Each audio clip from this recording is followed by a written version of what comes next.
Vasco faz jogada de mestre em nova contratação. Além disso, tem também Luan Cândido na colina histórica. Carlos Cuesta a caminho do Rio de Janeiro e muito mais. Aqui nesse Fala Gigante que chega para você, amigo vascaíno, nessa tarde de sexta-feira, bastante agitado, bastante movimentado, cheio das últimas informações e novidades sobre o nosso Cruz Maltino. Mas antes de começar aqui o vídeo, antes de deixar todos vocês muito bem informados sobre o nosso Vascão, como sempre faço aqui no canal, quero dar as boas-vindas a todos vocês que estão chegando aqui pela primeira vez. Para quem ainda não me conhece, muito prazer, eu sou o Lucas, você está no canal do Gigante Vasco. E esse daqui, para você que não sabe, é o canal do torcedor vascaíno. Eu tô aqui todos os dias, 3 vezes por dia, com a Acorda Vascão, chegando sempre às 7 horas da manhã em ponto. O Fala Gigante, que é o segundo vídeo do canal, chegando sempre pela parte da tarde. E o Boa Noite Gigante, o terceiro e último vídeo do canal do Gigante Vasco, chegando pela parte da noite para fechar o seu dia com chave de ouro e as últimas informações do nosso Vascão. Então é claro, amigo vascaíno, você que tá aí do outro lado e ainda não é um inscrito do nosso canal, poxa, não perca tempo, cara. Venha correndo aqui embaixo, ó, onde tem essa palavrinha inscreva-se, clique nela e já venha fazer parte da nossa família. Eu conto muito com você, conto muito com o seu like, o seu joinha, o seu gostei, que é inclusive fundamental para a divulgação aqui desse Fala Gigante. Então é só clicar aí no like, coisa rápida. E além disso também eu conto com a sua inscrição. Aqui embaixo tem essa palavrinha inscreva-se. Clique nela agora para você ser um inscrito do canal do Gigante Vasco e ajudar aí o crescimento e a divulgação aqui do nosso canal. Vamos juntos, amigo vascaíno, fazer de um canal do Gigante Vasco cada vez maior aqui dentro da plataforma do YouTube. Show? Vamos embora então, sem muita enrolação, falar logo de Vasco da Gama. Quero começar aqui primeiramente com você, este Fala Gigante, falando sobre a questão envolvendo o mercado da bola, envolvendo chegadas ao nosso Cruz Maltino. Muitas movimentações nessas últimas horas, de fato, um mercado bastante agitado. O Vasco, enfim, entrou na janela de transferências, essa é a grande realidade. O Vasco não estava presente na janela de transferências. O Vasco demorou mais uma vez, mais uma janela em que a diretoria Cruz Maltina demora a girar essa roda das contratações, né? Precisou retornar à Copa do Mundo de Clubes, precisou o Vasco ficar 5 jogos seguidos sem vencer no Campeonato Brasileiro, precisou o Vasco ficar 7 partidas seguidas sem vencer para a diretoria ter o seu senso de urgência. E é importante pontuar isso aqui. Eu vou falar sobre reforço, eu vou falar sobre contratação, tem muita coisa boa. Enfim, tem informações boas a trazer aqui nos vídeos. Mas, com todo respeito, eu sei que muita gente não gosta de ouvir isso. Mas será que precisava chegar a esse ponto? Será que precisava demorar tanto tempo para começar a agir? Parece que a atual gestão esperou o seguinte: vamos deixar a parada da Copa do Mundo de Clubes, vamos ver o que vai acontecer, vamos ver os jogos após um mês do técnico Fernando Diniz treinando sem nenhuma partida, para entender como vai. Se o Vasco for bem, a gente não contrata. Só que, definitivamente, o Vasco não foi bem e o senso de urgência foi ligado. Mas era para esse senso de urgência ter sido ligado antes. Mas que bom que pelo menos ele ligado foi, né? O Vasco ontem teve encaminhada a chegada do Andrés Gomes, anunciou inclusive o acordo com o atacante colombiano, desembarcou na cidade carioca para reforçar o elenco Cruz Maltino. Hoje realizou exames médicos, deve vir a ser anunciado agora nessas próximas horas de sexta-feira. A expectativa é que amanhã de manhã o Andrés Gomes já treine com o elenco e viaje com a delegação para enfrentar o Santos nesse próximo domingo. Entretanto, amigo, além do Andrés Gomes, tá? A expectativa é que o Vasco da Gama feche com mais um atacante nessa janela de transferências. Desejo do técnico Fernando Diniz, pedido inclusive do treinador, e diante dessa situação a diretoria tenta reforçar o time com mais um jogador para o setor ofensivo. A ideia, né, da direção é fechar com um atacante de nível titular. O atacante, mesmo desembarcando ontem na cidade carioca, no caso o colombiano, a diretoria entende que o Vasco na segunda etapa cai muito de rendimento em comparação com seus adversários por não ter muitas opções à altura do banco de reservas, principalmente para o setor ofensivo. E é nítido, é claro, a gente vê um Vasco no primeiro tempo combativo, jogando de igual para igual. Foi contra o Internacional no Beira-Rio, onde o Vasco é melhor do que o Inter no primeiro tempo. Foi contra o Atlético Mineiro, onde o Vasco é melhor que o Atlético no primeiro tempo. Só que chega no segundo tempo, o Internacional ele tem um banco com o Bruno Tabata, ele tem um banco com o Valência, com o Borré. Acaba, amigo. O Vasco não consegue mais ser igual ao adversário. A gente vê no domingo contra o Atlético Mineiro, entra no segundo tempo peças que seriam titulares no Vasco. A gente confere as estatísticas de Vasco e Atlético Mineiro, chega a ser, amigo vascaíno, completamente desleal. Os jogadores que entraram no segundo tempo do Vasco e os jogadores que entraram no segundo tempo do Atlético Mineiro. É algo completamente, assim, inacreditável. Inacreditável. No Atlético Mineiro entrou Bernard. Aí, a gente teve agora, né, ontem o jogo do Atlético entrando Reinier na segunda etapa. A gente teve agora no último domingo entrando Caio Paulista, Júnior Santos do Botafogo, Biel Teixeira, que era o nome que o Vasco buscou junto ao Sporting nessa janela. Alexander. Então, cara, e aí a gente olha pro Vasco e viu o David entrando, que não entrou bem. A gente viu o Garré entrando. A gente viu o Vitor Luiz. Sendo que dessas três peças, a única do setor ofensivo era o David. Sendo que saiu o Coutinho, o Ryan já não se aguentava mais em campo, o Verratti já não se aguentava mais em campo. Por que só entrou um jogador pro setor ofensivo? Porque o Diniz não tem peça, cara. O Diniz olhar pro banco e vê Alex Teixeira e vê, todo respeito, Lloyd Augusto. Vai fazer o que com esses caras? Não tem o que fazer, então hoje definitivamente o Vasco entende que precisa contratar. Porque chega no segundo tempo, o Vasco cai em comparação aos adversários por não ter peças à disposição para o seu setor ofensivo, perdendo principalmente o Watson por mais uma lesão grave, que era um dos principais nomes durante essa parada da Copa do Mundo de clubes. Então, como o Vasco desembolsou uma quantia considerável por Andrés Gomes, vai desembolsar uma quantia considerável, vou trazer informações já já, para contratar Carlos Cuesta, a direção vai ter que trabalhar agora dentro de um orçamento mais apertado para trazer esse jogador para o setor ofensivo, mas vai trazer. Esse é o objetivo. Com relação agora, mudando o assunto, Carlos Cuesta, o que eu tenho a trazer para você nessa tarde de sexta-feira é o seguinte: há um acordo bem alinhado entre Vasco e Galatasaray, clube turco que detém os direitos econômicos do zagueiro colombiano, para a transferência. O Vasco colocou na mesa um valor de 6 milhões de euros, ou seja, o Vasco vai comprar Carlos Cuesta em definitivo. Não será um empréstimo, será uma compra. 6 milhões de euros por 60% dos direitos econômicos do jogador. Esse valor será pago em 5 parcelas, tá? Tudo alinhado, valor certo, ainda há no contrato valores variáveis que podem chegar a 2 milhões de euros ao Galatasaray, ou seja, é uma negociação fixa em 6 milhões de euros que pode chegar a 8 milhões de euros, quase 40 milhões de reais.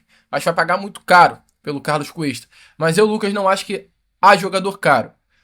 Jogador caro é aquele que vem e não joga. Se Carlos Cuesta jogar, comandar o sistema defensivo, brilhar, se destacar, não vai ser caro. Correto? Caro foi o João Vitor, que custou 50 milhões de reais e não rendeu nada. Esse foi um jogador caro. Carlos Cuesta será caro se não render aqui. Se render, amigo, esquece. Vai valer a pena. Só qual a questão hoje? Hoje, Edmar Lopes está na Turquia para resolver junto ao clube turco a liberação do jogador, porque o Galatasaray pede garantias financeiras, que o Vasco não está conseguindo entregar. Garantias de que vai pagar o valor em 5 parcelas, de que não vai dar calote no clube turco. Então, a situação está sendo resolvida, a expectativa é que isso ande o quanto antes. O Vasco ele faz uma mega operação, de fato uma jogada de mestre, feita pela diretoria Cruz Maltina, de levar Edmar Lopes para olhar no olho dos turcos e dar a palavra dele e falar, ó, pode liberar, que o Vasco da Gama vai pagar pela venda de Carlos Cuesta. O Spartak Moscou está fazendo de tudo, junto aí ao próprio jogador, para tentar convencê-lo. Informação agora até recente do Detetives Vascaínos é que o Spartak Moscou ofereceu ao Carlos Cuesta 2 milhões de euros, 500 mil euros a mais anuais em salário, né? Ou seja, quase 3 milhões de reais a mais com relação à questão salarial, um salário que o Vasco propôs ali de 850 mil reais mensais até o meio do ano que vem, com metas que podem aumentar esse salário. E o Spartak Moscou chegou com um salário próximo a casa de 1 milhão e 100 reais por mês para tentar convencê-lo. Mas a expectativa é que o futuro de Carlos Cuesta seja de fato no Vasco da Gama. Edmar Lopes está na Turquia para isso. Mas como eu falei, é uma jogada de mestre. Porque o objetivo de Edmar Lopes na Turquia não é apenas fechar com o zagueiro Carlos Cuesta.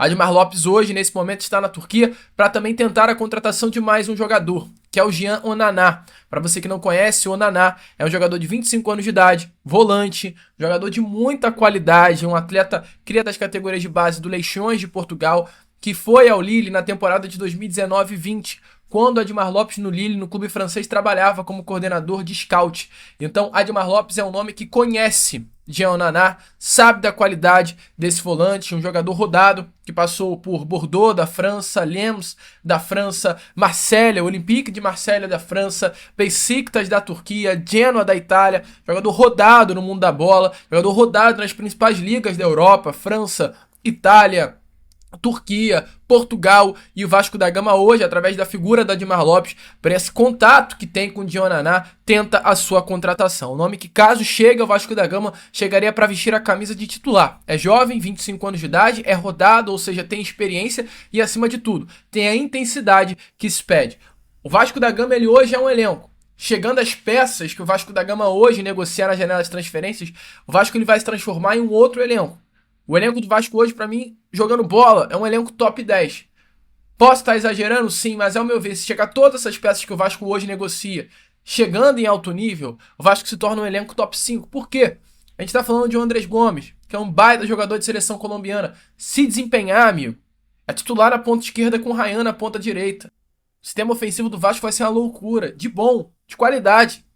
Então, ou seja, a gente tá falando de uma trinca ofensiva com Andrés Gomes, Ryan e Verratti na frente. Olha que trinca ofensiva boa. A gente tá falando de um meio campo com Coutinho. Se o Jean Onana vier, que é jogador de seleção, é jogador bom, é diferenciado, é rodado, intenso, 25 anos, é titular na volância. Aí a gente pode olhar pro lado e ver o Tietê, que talvez, ao meu ver, nem vai ter espaço, porque a expectativa é que o Thiago Mendes ganhe essa posição. Tem o Calma Barros, que vai chegar pedindo passagem. Aí a gente vai olhar pro nosso sistema defensivo e vai ver um Carlos Cuesta. Vai ver a possibilidade da chegada de mais um zagueiro. Então, assim, o Vasco ele tá começando, amigo, a se mexer. Tá começando a reforçar o seu elenco de uma forma boa.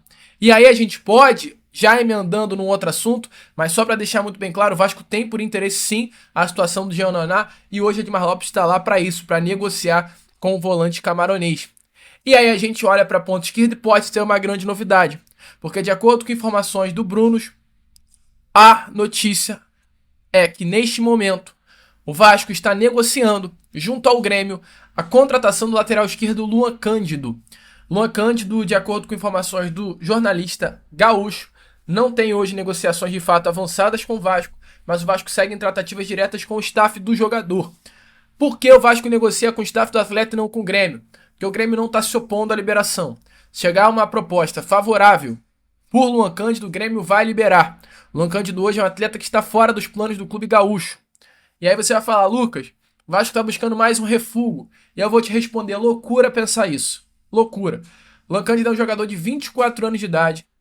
É um jogador cria das categorias de base do Palmeiras, as principais bases do Brasil, que teve uma passagem curta no RB Leipzig, foi comprado pelo RB Leipzig, clube do futebol alemão, por 8 milhões de euros. Ficou 2 temporadas lá. Ele vem ao Brasil novamente para vestir a camisa do Red Bull Bragantino e brilha no Red Bull Bragantino. O Luan Cândido ele fica 20, 21, 22, 23 e 24. 5 temporadas seguidas atuando como titular do Red Bull Bragantino. E ousa dizer, sendo no Red Bull Bragantino, o melhor lateral esquerdo do futebol brasileiro durante um bom tempo. Bom tempo. Só que ele não consegue ter no Red Bull Bragantino o mesmo destaque que tinha no Grêmio. Ele não consegue ter no Grêmio o mesmo destaque que tinha no Red Bull Bragantino. Meu amigo, não deu certo, não encaixou. E aí isso acontece no futebol. É o que mais a gente vê no próprio Vasco. É o Orejano que vem aqui, não dá certo e brilha na MLS. Acontece, cara. Não é por isso que o jogador deixa de ser bom. O Luan Cândido é um baita lateral, mas que não tá dando certo por lá. E nada no Grêmio dá certo hoje, vamos ser sinceros. Então hoje é um lateral que tá fora dos planos do Grêmio. O Vasco tá olhando e falando, é bom jogador. Uma oportunidade. Tá negociando a contratação. Luan Cândido chegando, amigo. É atleta que, assim, briga pra ser titular. Piton hoje, pra mim, é um baita jogador, mas tem até a possibilidade de uma saída do Piton e o Vasco trazendo o Luan Cândido pra cá, já seja até um resguardo para evitar qualquer situação complicada diante da saída de Lucas Piton, tendo a ausência do lateral esquerdo. Então, assim, o Vasco tá se mexendo também para essa posição. O Luan Cândido é um baita lateral, que seria titular em muitos clubes do futebol brasileiro naquela boa fase que ele teve no Red Bull Bragantino. Revivendo essa boa fase aqui, o Vasco ele tem um dos melhores laterais esquerdos do futebol brasileiro. E diferente do Piton, o Luan Cândido é aquele lateral que vai, é um Paulo Henrique, amigo. É forte, é intenso, é rápido, é correria, é físico. Piton é mais um jogador técnico, mais moderado, mais passe. O Luan Cândida é chato. É o lateral que, ó, cai pra dentro toda hora. Me anima muito também a situação do Luan Cândida, negociações acontecendo, Grêmio não se opõe, negociações do Vasco diretamente com o staff do atleta. E para fechar a situação desse zagueiro, né, que eu venho trazendo a vocês, o Vasco fecha praticamente com o Carlos Cuesta, tem um acordo, entretanto vai buscar mais um jogador no mercado. O Vasco quer mais um zagueiro para fazer dupla de zaga com o Carlos Cuesta. E não à toa, a informação, a última, é que em busca desse novo zagueiro, o Vasco tentou recentemente a contratação do zagueiro Léo Duarte, Flamengo, Milan e hoje Basak Serri. Felizmente, porém, o Vasco não obteve sucesso. Por quê? O clube turco nem sequer quis abrir negociação. O defensor hoje é peça fundamental dentro do clube turco, é titular absoluto e até capitão da equipe. Tem 29 anos de idade, jogador que se destacou muito, tem contrato com o Basaksehir até o meio do ano que vem. Então o clube turco preferiu nesse momento não abrir negociação. Aí, amigo, a gente entra em um outro assunto. O Admar Lopes hoje está na Turquia para fechar com o Galatasaray a contratação do Carlos Cuesta. Da Turquia, meu amigo, do Galatasaray para o Basaksehir é um pulo. Talvez o Admar Lopes esteja indo lá, não apenas para fechar, tô falando na Turquia especificamente para fechar com o Carlos Cuesta, mas para dar uma passada lá no Basaksehir e falar, ó, tô afim do Léo Duarte. Amigo, a procura aconteceu na semana passada. O Basaksehir fechou as portas. Agora que o Admar Lopes está lá, talvez ele consiga negociar uma coisa. Léo Duarte também, que é um baita jogador, ao meu ver, chegaria também com status titular absoluto nesse tema defensivo do Vasco. Jogou muita bola quando passou pelo Flamengo, jogou muita bola quando passou no Milan e agora também está jogando muita bola passando pelo Basaksehir. Te interessa? Deixa a sua opinião aí nos comentários. Eu, Lucas, amigo, vou ficando por aqui diante dessa sexta-feira louca, maluca, de muitas informações, muitas novidades. Vamos que vamos então, amigo. Curta, compartilhe, se inscreva, ajudem aí o nosso crescimento e como eu sempre falo aqui no canal, é claro, saudações vascaínas.